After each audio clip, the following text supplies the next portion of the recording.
Луѓето што секогаш доцнат живеат подолго. Луѓето кои постојано доцнат се често оптимистични и нереални, а таков начин на размислување влие на нивната перцепција за времето.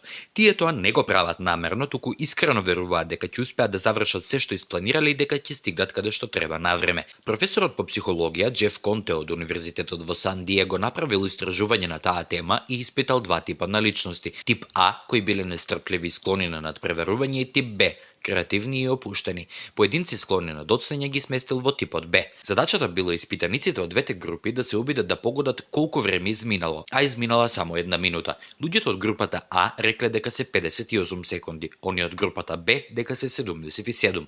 Со ова е докажано дека луѓето кои постојано доцнат на вистина имаат поинаква перцепција за времето, односно немаат правилно чувство за минување на времето. Исто така, овие типови луѓе не се лутат кога другите доцнат затоа што гледаат низ поширока перспектива.